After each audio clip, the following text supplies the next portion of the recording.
Olá, eu sou Vera Morgado e começa agora a Revista da Câmara, com as notícias que foram destaque na semana. O presidente Rodrigo Maia diz que vai aguardar decisão final do STF sobre o projeto anticorrupção devolvido à Câmara. Deputados aprovam um novo prazo para regularização de ativos no exterior. A adesão de parentes de políticos ficou de fora. E você vai ver também.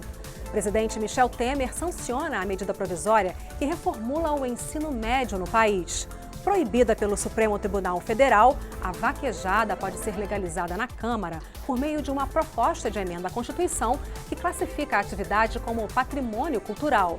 A Comissão de Agricultura aprova o projeto que isenta áreas de reflorestamento do Imposto Territorial Rural.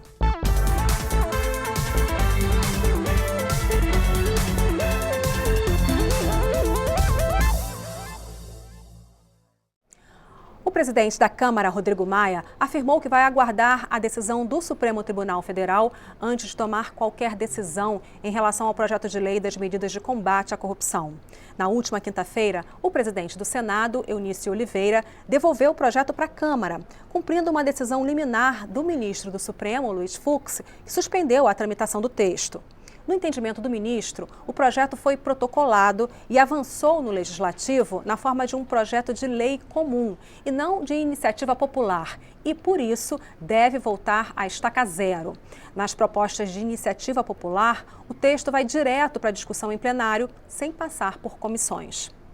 Se for criar isso, talvez tenha que criar daqui para frente, porque se for valer para trás, aí vai ter que cair, inclusive, ficha limpa. Então tem que se tomar um cuidado para não se criar um ambiente de segurança, inclusive em leis que já foram aprovadas por iniciativa popular, que foram feitas da mesma forma que as 10 medidas. Pode-se tentar construir alguma regra, né, em relação a como acatar um projeto de iniciativa popular para garantir que aquelas assinaturas são 100% válidas. Nós não vamos confrontar o Supremo, mas entendemos que uma decisão de tamanha gravidade precisa de uma decisão definitiva do plenário do Supremo, para que depois a gente tome alguma decisão aqui. A comissão especial que discute a reforma da Previdência realizou as primeiras audiências públicas e ouviu o ministro-chefe da Casa Civil, Eliseu Padilha, que apresentou a estimativa de déficit do setor para esse ano.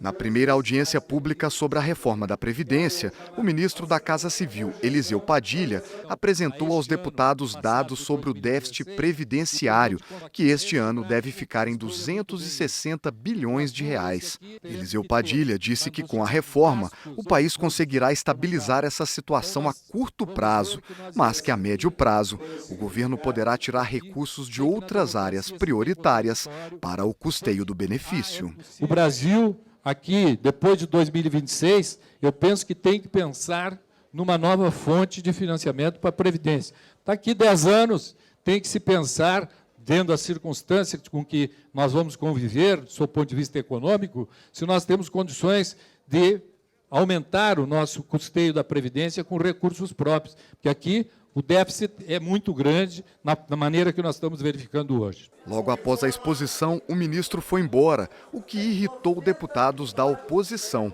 Eles questionaram dados sobre o déficit apresentado por Eliseu Padilha. O ministro veio aqui, vomitou uma série de dados que são inverídicos, que não são verdadeiros, dados que, inclusive, não se sustentam numa análise mais profunda das tabelas oficiais do próprio governo, e saiu correndo. Como é que são os modelos estatísticos, que ninguém sabe direito como é uma caixa preta que precisa ser aberta. Vendo esses modelos estatísticos, a gente vai saber por que são tão equivocadas as projeções de longo prazo, se afastando tanto da realidade concreta em relação ao que foi projetado. A audiência seguiu com o secretário da Previdência do Ministério da Fazenda, Marcelo Caetano. Ele explicou que o cálculo é feito pela soma do déficit do sistema geral com o déficit do sistema dos servidores públicos. Assim como o ministro da Casa Civil, o secretário do Ministério da Fazenda concorda com a reforma do sistema previdenciário. Existe sim déficit, tá? Existe déficit no INSS, existe déficit no regime próprio de Previdência Social e existe déficit também na Seguridade Social. Só de janeiro a outubro, isso aí são dados do próprio Ministério do Planejamento, e são metodologias já usadas há mais tempo, Janeiro a outubro somou 202 bilhões de déficit. Desminto que os dados que são levados à imprensa, que soma regime geral com regime próprio e militares, não é o dado correto. Vá só de regime geral. Essa é a questão. Faça uma reforma da Previdência no regime geral, faça outra no regime próprio. Não é uma questão de governo, é uma questão de Estado. Os efeitos se darão a médio e longo prazo. Então, não é uma questão de disputa de oposição-governo na conjuntura. É uma miopia esse tipo de abordagem. Um grupo de 28 deputados de 4 partidos, PT, PSOL, PTB e PMB, ajuizou um mandado de segurança no Supremo Tribunal Federal para suspender liminarmente a tramitação da reforma da Previdência aqui na Câmara. Eles alegam que a PEC foi enviada à Câmara sem um estudo prévio, comprovando o déficit sustentado pelo governo, como determina a Constituição. O relator da ação no STF é o ministro Celso de Mello. E a Comissão Especial da Reforma Trabalhista ouviu o ministro da pasta, Ronaldo Nogueira. Ele garantiu que as mudanças não vão retirar direitos dos trabalhadores. O ministro do Trabalho, Ronaldo Nogueira, afirmou que a reforma trabalhista não vai alterar direitos como o 13º, Vale Transporte e o descanso semanal remunerado. O objetivo é garantir segurança jurídica para quem contrata e para quem é contratado. Ele defendeu a ampliação dos contratos temporários e de jornada parcial, que, segundo o ministro, vai resultar na geração de 5 milhões de vagas novas no mercado de trabalho. Ronaldo Nogueira também defendeu a possibilidade de realizar acordos trabalhistas sobre alguns direitos previstos na legislação. O que nós estamos dando aos acordos coletivos de trabalho é força de lei para deliberar sobre 13 itens.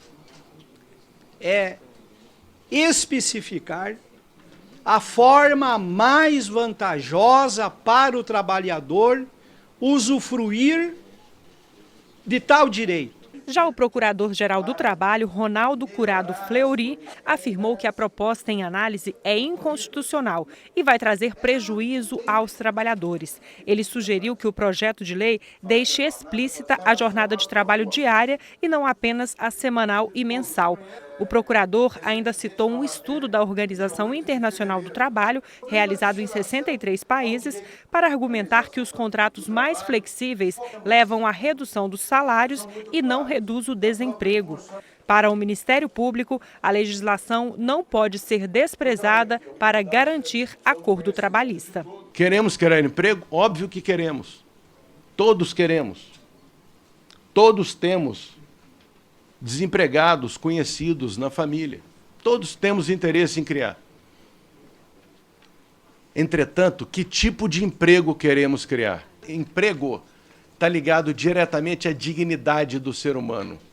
A poder levar o pão para casa, mas poder também ter a sua dignidade, ser respeitado no ambiente de trabalho e ser pago dignamente com o suor do seu trabalho. A nossa tarefa aqui, o Congresso tem que responder a esse desafio, é apresentar uma legislação moderna no espírito do tempo, preservando os direitos, preservando os empregos que existem e permitindo que outros empregos sejam gerados. Tem que se olhar com muito cuidado o que pode estar se viabilizando através do conceito enganoso de modernização, que possa significar precarização de direitos, redução do papel do organismo coletivo, que tem que ser controlado pelos trabalhadores, que é o sindicato. Na Comissão da Reforma Política, a ideia é fatiar a proposta. O primeiro ponto que deve ser aprovado pelo Congresso é o financiamento de campanha.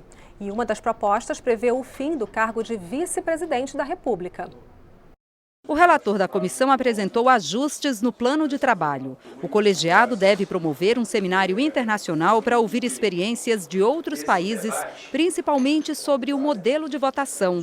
O deputado Vicente Cândido também defendeu que a reforma política acabe com o cargo de vice em todas as esferas, ou seja, para presidente da República, governador e prefeito. É um luxo brasileiro você manter toda uma estrutura de cargos, de salários, carros, custeios, para um cargo que é a expectativa do cargo. Se a pessoa faleceu ou está impedido, assume o presidente legislativo como está previsto na Constituição. Mais que 3 meses você convoca novas eleições. Você acha razoável ter 30 mil pessoas em torno dos vices do Brasil só para expectativa de cargo? É isso que a sociedade vai ter que debater, essa conta que ela vai ter que fazer. O presidente do colegiado disse que o mais urgente é alterar a forma como as campanhas são financiadas. Hoje é proibida a doação de empresas. A expectativa é que esse ponto seja aprovado pelo Congresso até outubro para valer nas eleições do ano que vem. Temos uma diferença agora em relação aos outros anos, que é o problema que teve aí da questão de financiamento público. Então, efetivamente, nós temos que apresentar uma solução. E o financiamento público está diretamente vinculado à questão do sistema eleitoral. Na semana que passou, os deputados aprovaram em plenário a prorrogação dos trabalhos da CPI da Lei Rouanet por 2 meses. Também foi aprovado o projeto que amplia o prazo para regularização de recursos de brasileiros no exterior não declarados à Receita Federal. A repórter Dini Moraes mostra as aprovações mais importantes da semana lá no plenário. Os deputados chegaram a discutir um pedido de urgência de interesse dos governadores reunidos em Brasília nesta quarta-feira. Se fosse aprovado, daria mais agilidade à votação de proposta que permite a estados e municípios repassarem à iniciativa privada a cobrança de suas dívidas ativas. No debate, ficou claro que não havia acordo e o pedido foi retirado da pauta. Foi discutida a urgência para projeto que trata da adoção de crianças. O pedido foi aprovado, apesar de reações a uma possível prioridade para crianças de até 5 anos na fila de adoção. Nós temos hoje mais de 30 mil famílias tentando adotar crianças no Brasil. E um depósito nos abrigos, nos asilos, nas áreas que abrigam crianças de quase mais de 5 mil. E no Brasil, infelizmente, de 3 a 4 anos para um casal, para uma família fazer uma adoção. Não faz nenhum sentido dizer que tem que adotar até 5 anos de idade. Depois de 5 anos de idade, a adoção não é necessária. O plenário também aprovou o projeto que permite uma nova rodada de regularização de patrimônio mantido ilegalmente no exterior por brasileiros, anistiando quem não declara esse dinheiro à Receita Federal de crimes como lavagem de dinheiro e evasão de divisas. A ideia é abrir um novo prazo de 4 meses. Este dinheiro é fruto de sonegação fiscal, que é um crime, e é fruto de evasão de divisas. Esse dinheiro ficou, às vezes, uma década, 15, 20 anos lá fora. Não gerou nenhum tributo dentro do Brasil. E agora, aqueles que não aproveitaram o primeiro momento que foi aberto, querem, mais uma vez, abrir para trazer esse dinheiro pagando apenas 35%. Isso é um escárnio perante o brasileiro que paga os seus impostos de forma correta. Este programa, ele permite a regularização de ativos de recursos lícitos. Se há a possibilidade de qualquer membro, qualquer cidadão ou possível contribuinte de aderir ao programa e ali demonstrar a licitude dos seus recursos, com certeza eu creio que a Receita Federal do Brasil ela poderá sim questionar essa licitude ou ilicitude para que o Ministério Público e o Judiciário tomem as medidas cabíveis com aqueles que aderirem. A grande polêmica do projeto era a permissão de que parentes de políticos pudessem fazer parte dessa regularização, o que foi proibido na primeira fase, que ficou aberta até outubro do ano passado e permitiu a regularização de 170 bilhões de reais. Muitos parlamentares que votaram a favor da reabertura do prazo de repatriação de recursos foram contra a participação de familiares de políticos. E isso acabou sendo retirado do texto. Um novo projeto de repatriação, no fundo, sejamos sinceros, para resolver um problema. O problema dos parentes de políticos que têm dinheiro no exterior ou não declarado e que precisa ser declarado. E é uma vergonha que essa casa se preste a esse papel, porque essa é uma atitude que vai ser repudiada pela população brasileira. Nós estamos dizendo no texto que vai ser votado desse destaque, que o marginal, o contrabandista, o traficante, ele pode repatriar dinheiro, mas o parente do político não pode. Gente, isso é de uma estupidez, isso não é razoável. O projeto agora volta para o Senado, que vai ter a palavra final sobre o assunto antes de enviar para a sanção presidencial.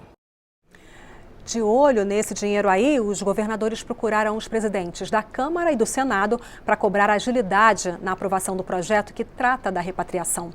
A arrecadação obtida com o pagamento desses impostos vai contribuir para aliviar a crise financeira dos estados. E um grupo de prefeitos do Maranhão também esteve com o presidente Rodrigo Maia. Eles vieram pedir ajuda para aumentar os repasses federais para o Sistema Único de Saúde. Cerca de 70 prefeitos do Maranhão estiveram na Câmara para a reunião com o presidente da Casa, o deputado Rodrigo Maia.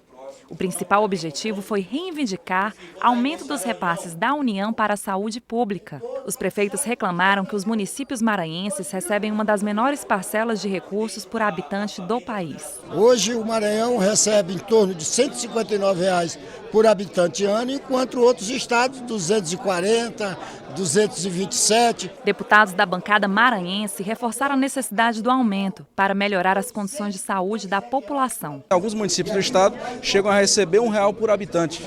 Então, R$1 por habitante não dá para você comprar nem um band-aid, se você for ver. Um apelo que os prefeitos fazem à bancada e agora ao presidente da casa é que nos ajude. O presidente da Câmara disse que vai ajudar a encaminhar as solicitações. Vamos encaminhar o pleito dos prefeitos para que nós possamos reorganizar essa questão que Vossa Excelência falou, é grave e num tema muito sensível que é a saúde, não é qualquer tema que existe essa distorção. O presidente da Câmara explicou por que o projeto que trata de regras de funcionamento dos diretórios de partidos políticos saiu da pauta de votações do plenário. Foi realizada uma reunião dos presidentes de partido com o presidente do TSE, Gilmar Mendes. Foi constituída uma comissão de 5 representantes dos partidos para, junto com o TSE, construir um texto para que, de forma harmônica, essa matéria seja reapresentada em um novo projeto de lei. Então, essa matéria não está na pauta e não será votada dentro do projeto original. Você vai ver daqui a pouco, aqui na Revista da Câmara. Proibida pelo Supremo Tribunal Federal, a vaquejada pode ser legalizada na Câmara por meio de uma proposta de emenda à Constituição que classifica a atividade como patrimônio cultural. A Comissão de Agricultura aprova um projeto que isenta áreas de reflorestamento do Imposto Territorial Rural. É só um instante.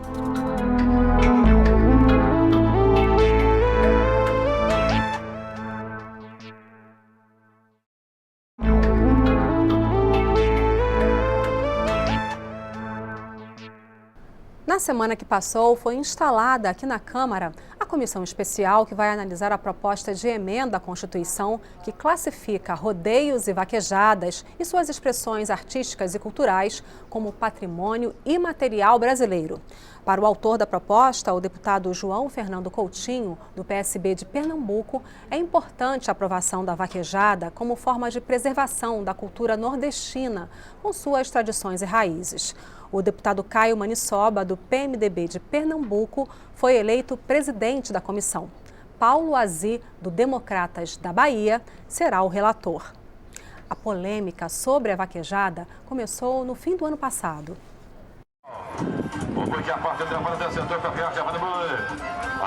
Uma tradição nordestina que virou motivo de disputa em Brasília.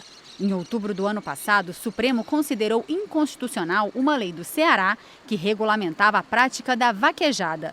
Caudas são encontradas nas arenas. Isso deveria ser o suficiente para que qualquer cidadão de bem se afastasse, repudiasse essa prática. O objetivo do esporte é que o animal seja humilhado, que ele seja subjugado. A partir daí, teve início uma reação que veio parar no Congresso Nacional.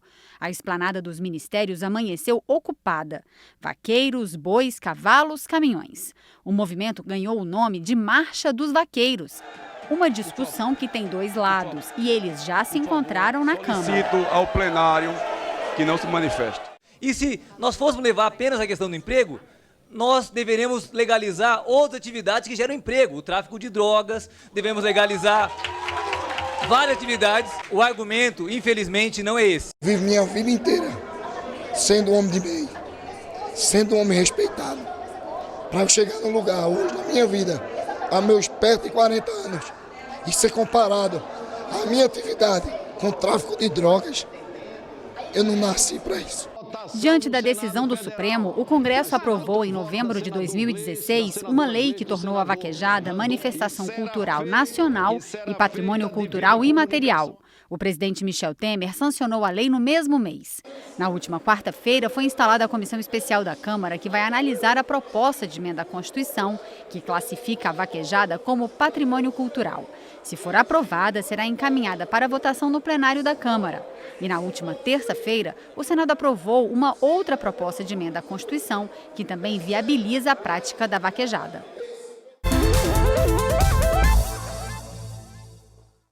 E o presidente da República, Michel Temer, sancionou na quinta-feira a medida provisória que reformula o ensino médio no país, analisada aqui na Câmara e no Senado e aprovada no último dia 8.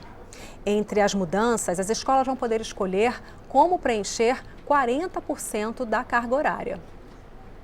O presidente da República lembrou o debate sobre a proposta. A sociedade que tem presença expressiva, significativa, no Congresso Nacional, senhores governadores, foi lá e disse, olha, aqui deve-se fazer isso, fazer aquilo, e acabou saindo uma coisa consensuada que recebe o aplauso de todos. O ministro da Educação destacou que a discussão sobre a necessidade de mudar o ensino médio é antiga. É uma discussão que remonta a praticamente 20 anos. Então, debate houve. O que não existia na prática era vontade e decisão política de fazer avançar. O ensino médio é responsabilidade dos estados. Por isso, o representante dos secretários estaduais de educação disse qual será o próximo passo da reforma. Sem a aprovação da Base Nacional Comum Curricular, que está em apreciação do Conselho Nacional de Educação, nós não teremos reforma do ensino médio. A partir de agora, o conteúdo de cada disciplina vai ser definido pela Base Nacional Comum. O cronograma de implantação deve ser elaborado no primeiro ano letivo, depois da aprovação da base. A nova lei organiza os conteúdos em 5 áreas, conforme previa a medida provisória: linguagens, matemática, ciência da natureza, ciências humanas e sociais e formação técnica e profissional. Português e matemática vão ser obrigatórios nos 3 anos. Artes, educação física, filosofia e sociologia, que tinham sido excluídas pela medida provisória, permanecem no currículo. Inglês será obrigatório, mas a oferta de espanhol ou de outros idiomas passa a ser opcional. A carga horária mínima vai subir de 800 horas por ano, como é hoje, para 1.000 horas, ou seja, 5 horas de aula por dia até 2022. Depois, passa para 1.400 horas por ano, 7 horas por dia. O governo vai transferir recursos para os estados durante 10 anos para apoiar a implantação das escolas em tempo integral. A MP prevê ajuda por 4 anos. O presidente da comissão que analisou a medida provisória acredita que o Conselho Nacional de Educação deve aprovar a base curricular comum até agosto deste ano. O Brasil, com essa medida, vai poder avançar muito também no mercado de trabalho. Esse ensino médio requer muito mais investimento que o atual. E também faz uma reforma da Previdência que quer cortar a aposentadoria especial do trabalhador da educação. Um professor não tem condição de dar aula há 49 anos. O relator da comissão especial que trata do regime de segurança máxima nas penitenciárias disse que pretende entregar o parecer dele no final de abril. Os motins que levaram a massacres de presos em 4 estados no início deste ano chamaram a atenção dos brasileiros para os enormes problemas do sistema penitenciário. Na Câmara, foi instalada uma comissão especial para examinar mais rapidamente dezenas de projetos de lei que tratam do assunto. O Parlamento brasileiro, enfim, resolve tratar dessa matéria. Nós vivemos num universo de que o Brasil é o 4º país do mundo em número de presos. 622 mil presos hoje. Mais de 500 mil mandados de prisão expedidos. Portanto, quase 1.200.000 presos você teria em tese, quando você tem 400 mil vagas.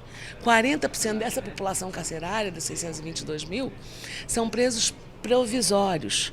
Portanto, não tiveram sua condenação e estão presos. O projeto que dá nome à comissão cria o regime de segurança máxima, já praticado no sistema prisional. Outros temas também vão ser debatidos. Os projetos que estão apensados ao principal, eles cuidam de 3 áreas basicamente, que é a questão do controle de comunicação através dos bloqueadores, a questão da gestão, né, de um pouco mais de autonomia dos gestores e a questão de medidas disciplinares para os preços. Então nós estamos dividindo essas áreas e a primeira fase é de ouvir, através de audiências públicas, que nós pretendemos fazer aqui e fazer também nos estados. O deputado espera apresentar um relatório reunindo as propostas até o final de abril. Depois de aprovado na comissão, o relatório deve ser votado pelo plenário da Câmara. A Comissão de Agricultura aprovou um projeto que dá mais incentivos ao plantio de florestas. Pela proposta, as áreas destinadas ao reflorestamento ficariam isentas do Imposto Territorial Rural, o ITR. Idalécio Barbeta planta mais de 30 espécies de árvores diferentes em sua chácara, no Distrito Federal. O trabalho dele resultou numa pequena floresta na região. A ideia surgiu inicialmente para preservar o solo e as reservas de água. É um trabalho que eu iniciei aqui, parece que inicialmente invisível, mas depois de 8 anos ou até menos, 4, 5 anos, você vê o milagre acontecendo já. Iniciativas como essa do Idalécio poderão ser incentivadas por um projeto aprovado na Comissão de Agricultura da Câmara. Pela proposta, as áreas reflorestadas ficarão isentas do Imposto Territorial Rural, o ITR. Também podem ser beneficiadas as florestas com fins comerciais, que servem para a produção de madeira, lenha e carvão vegetal. O relator do projeto diz que o plantio de florestas com fins econômicos ajuda a diminuir o desmatamento de áreas de vegetação nativa. Quando você estimula produtores rurais, pequenos, médios e grandes, a plantarem madeira exótica, nós passamos a ter menos pressão no uso da madeira nativa, que geralmente ela é vinda de desmatamento ilegal. Mas o deputado Beto Faro não concorda. Ele apresentou voto contra a proposta. Temos outras questões, temos questões para tratar nessa área da questão ambiental, temos outras questões, mas não essa questão de dar mais um incentivo, mais um subsídio, inclusive no momento que o país está dizendo que nós precisamos fazer arrecadação.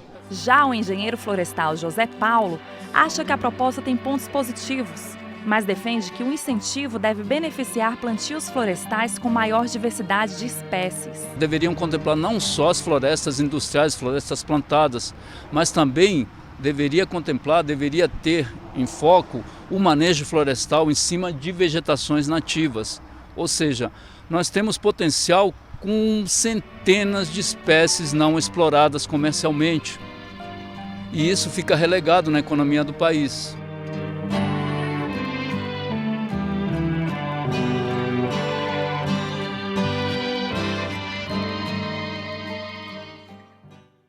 E é isso. Você pode rever a revista da Câmara na nossa programação e também pela internet. O endereço é noticias.câmara.leg.br. Muito obrigada pela sua companhia. Tchau!